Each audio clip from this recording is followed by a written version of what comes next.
दोस्तों good evening. अच्छा भाई, क्या कल मार्केट क्रैश करेगा क्या दोस्तों? जी हाँ दोस्तों, कहीं ना कहीं ये जो डर है, ये जो संभावना है काफी ज्यादा बढ़ चुकी है। जिस तरीके से रिजल्ट्स आए हैं कुछ कंपनीज के, तो कहीं ना कहीं ये डर है कि कल मार्केट एक पिटाई दिखा सकता है। शुरुआत ही नीचे की तरफ हो सकती है। तो भाई क्या करें हम? नीचे क्या हमें तेजी की तरफ ध्यान देना है, डब्लू पैटर्न, या और पिटाई करनी है? सारी चीजें डिस्कस करेंगे। निफ्टी, बैंक निफ्टी, स्टॉक्स के एनालिसिस करने का प्रयास करेंगे। स्वागत है आपका आपके अपने चैनल टीके मनी में। मेरा नाम है Dhruvan, NSM certified in equity derivatives में। जो नए लोग हैं टेलीग्राम चैनल पर आ सकते हैं, टीके मनी सर्च कर सकते हैं दोस्तों। जो टीके मनी, आप अगर आपके पास टेलीग्राम ऐप है तो आप उस पर टीके मनी सर्च करके अगर आप चाहें आप आ सकते हैं। चलिए चर्चा की शुरुआत करते हैं। सबसे पहले दोस्तों सबसे इंपॉर्टेंट है मार्केट यानी निफ्टी। देखिए डाउ जोन्स जैसे मार्केट जो लास्ट ट्रेडिंग डे थर्सडे मेरे ख्याल से 100 पॉइंट से ज्यादा नीचे था। मेरे ख्याल से 110 पॉइंट के आसपास कुछ नीचे था डाउ जोन्स। लेकिन उससे बड़ी एक दिक्कत है भाई। बड़ी दिक्कत क्या है? कहीं ना कहीं जो रिजल्ट्स हैं आईटी कंपनीज के खासकर, तो वहां से इन्फोसिस के जो रिजल्ट्स हैं तो वहां पर कहीं ना कहीं एट्रिशन रेट काफी ज्यादा दिख रहा है। इस कारण से इन्फोसिस का एडीआर जो है वो काफी ज्यादा नीचे की तरफ था। तो एडीआर इतना नीचे है तो कहीं ना कहीं एक डर है कि यहां शुरुआत नीचे की तरफ होगी, और अगर इन्फोसिस गिरेगा तो बाकी आईटी स्टॉक्स पे भी प्रेशर बनेगा, और फिर निफ्टी की गिरावट जो है कहीं ना कहीं जो है वो बढ़ सकती है, गहरा सकती है। तो ये डिस्कस करेंगे हम।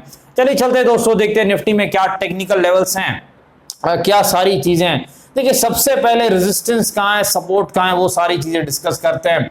विक्स कहां पर है? 17.9 के आसपास, ये एक इंपॉर्टेंट चीज है। देखिए जो रेजिस्टेंस है निफ्टी का वो वही है जो हमने डिस्कस किया था, 17,600 के आसपास, लगभग 17,600 से लेके 17,650 जो है ये रेजिस्टेंस है निफ्टी का। ये चीज आपको ध्यान में रखनी है। अच्छा, निफ्टी में गिरावट कब होगी? 17,450 के नीचे अगर निफ्टी जाता है, 17,450 के नीचे अगर जाता है तो निफ्टी में गिरावट की संभावना बढ़ सकती है। अब दिक्कत की बात तो ये भाई, जाता क्या है तो खुलेगा ही नीचे, जैसी संभावना लग रही है कहीं ना कहीं नीचे ही शुरुआत हो सकती है निफ्टी की।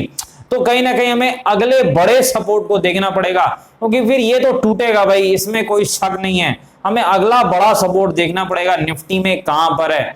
देखिए जो अगला बड़ा सपोर्ट निफ्टी में है, अगर गिरावट यहां पर होती है तो 17,200 के आसपास है। ये चीज आपको याद रखनी है। 17,200 के आसपास, 17,200 के आसपास जो है अगला सपोर्ट है निफ्टी का। ये चीज आपको ध्यान में रखनी है। अगर 17,450 का लेवल टूट जाता है, जो कि नीचे की तरफ शुरुआत की संभावना है, तो टूट ही जाएगा दोस्तों, कोई बड़ी बात नहीं है। तो वैसी सिनेरियो में, वैसी परिस्थिति में 17,200 ही अगला सपोर्ट रहेगा निफ्टी में। ये चीज आपको याद रखनी है कहीं ना कहीं जो है।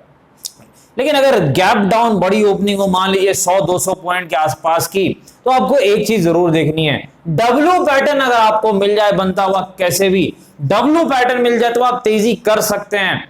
30 पॉइंट का 6 स्टॉप लॉस, एक 100+ पॉइंट के टारगेट के लिए अगर आप चाहें आप तेजी कर सकते हैं, बशर्ते डब्ल्यू पैटर्न मिले भाई। तभी पिटाई के वक्त डब्ल्यू पैटर्न, तभी तेजी करनी है। और दूसरी चीज क्या है? देखिए दूसरी चीज अगर आपको तेजी करनी है निफ्टी में, तो वो चीज आपको ध्यान रखनी है कि निफ्टी में तेजी करने के लिए नेक्स्ट लेवल जो है 17,520 के ऊपर अगर निफ्टी निकले, 17,520 के ऊपर अगर निफ्टी निकलता है दोस्तों, तब आप एक तेजी का रिस्क ले सकते हैं, तब आप एक तेजी कर सकते हैं 30 पॉइंट के 6 स्टॉप लॉस के साथ, एक 100+ पॉइंट के टारगेट के लिए। अगर 17,520 के ऊपर निफ्टी निकले तभी ये चीज आपको याद रखनी है, और दूसरा डब्ल्यू पैटर्न मिले तब। और पिटाई के लिए क्या है भाई? एम पैटर्न आपको दिखे लाइव मार्केट में, पिटाई करनी है, नीचे की तरफ पुट में काम करना है, 30 पॉइंट का 6 स्टॉप लॉस, 100+ पॉइंट के टारगेट के लिए आप निफ्टी में जा सकते हैं। अब चलिए चलते हैं दोस्तों यहाँ पर निफ्टी बैंक के पास। देखिए निफ्टी बैंक में भी अच्छी खासी यहाँ पर जो है कहीं ना कहीं जो है कंसोलिडेशन चल रही है, और अब जो है बड़ी मूव, बड़ी जो है वॉलेटिलिटी देखने को मिल सकती है, क्योंकि एचडीएफसी बैंक के भी रिजल्ट्स आए हैं। अब रिजल्ट ठीक है भाई, एनपीए घटा है, प्रोविजनिंग भी कम हुई है, अच्छा है, लेकिन कहीं ना कहीं जो है एक्सपेक्टेशंस के हिसाब से कहीं ना कहीं थोड़ी सी दिक्कत हो सकती है।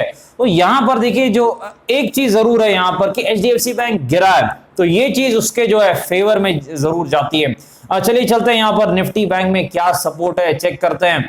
कहां पर निफ्टी बैंक का रेजिस्टेंस है 36,900 के आसपास, 36,900 के आसपास। देखिए पहला सपोर्ट है निफ्टी बैंक का, ये चीज आपको याद रखनी है। 36,900 सपोर्ट है निफ्टी बैंक का।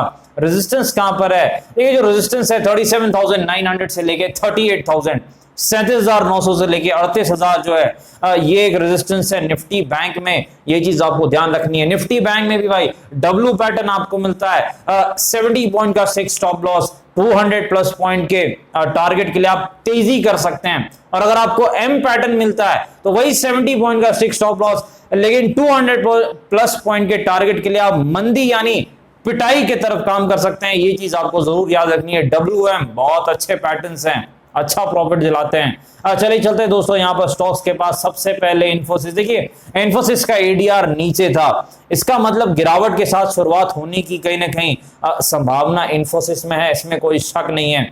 अगर गिरावट होती है तो इन्फोसिस का सपोर्ट कहां पर है, देखिए अगर गिरावट होती है तो पहला सपोर्ट इन्फोसिस का कहां पर रहेगा, ये हम चेक करते हैं। देखिए जो पहला सपोर्ट इन्फोसिस का रहेगा अगर गिरावट देखने को मिलती है तो लगभग जो है वो 1600 के आसपास रहेगा, ये चीज आपको ध्यान रखनी है।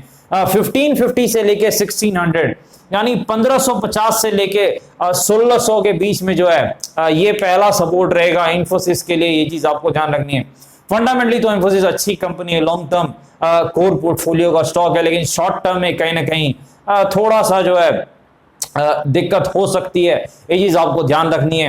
रेजिस्टेंस कहां पर है इन्फोसिस का, जो रेजिस्टेंस है लगभग जो है 1850 के आसपास है, लगभग जो है 1850 से 1900 का जो लेवल है वहीं पर एम पैटर्न इसने बनाया जो कि पिटाई यानी मंदी का पैटर्न है, और वहां से गिरावट दिखा रहा है। तो लगभग जो है 1550 के आसपास इन्फोसिस का सपोर्ट है, ये चीज आपको ध्यान रखनी। चलिए चलते हैं एचडीएफसी बैंक के पास। देखिए एचडीएफसी बैंक में कहीं ना कहीं जो है यहाँ भी जो है काफी गिरावट पिछले कुछ दिनों में हुई है। वो जो अच्छी न्यूज आई थी मर्जर की, उसमें तेजी हुई और फिर एचडीएफसी बैंक में और एचडीएफसी में गिरावट स्टार्ट हो गई है, और जहां से ये ऊपर गया था उस अच्छी न्यूज के कारण लगभग वहां तक तो ये पहुंच चुका है। अब देखिए यहां पर इसका सपोर्ट कहां पर है रिजल्ट के बाद, देखिए जो सपोर्ट है पहला सपोर्ट एचडीएफसी बैंक का 1400 के आसपास है, 1400 के आसपास पहला सपोर्ट है एचडीएफसी बैंक का, ये चीज आपको याद रखनी है। और रेजिस्टेंस कहां पर है 1580 1580 के आसपास एचडीएफसी बैंक का रेजिस्टेंस है।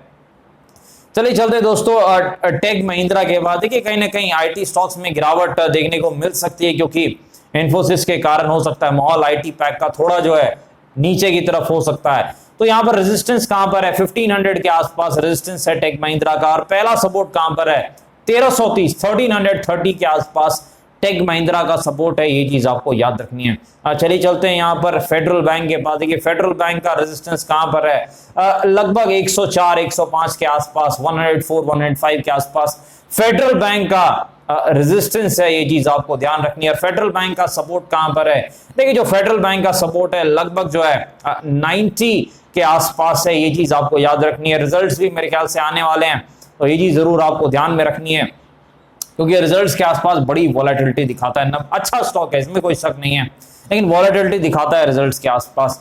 डिस्क्लेमर आपको पता है दोस्तों, वीडियो एजुकेशनल और इन्फॉर्मेशनल पर्पस के लिए, कृपया अपने फाइनेंशियल एडवाइजर से बातचीत करके फैसले बाजार में काफी जोखिम में थोड़ा ध्यान से काम करें।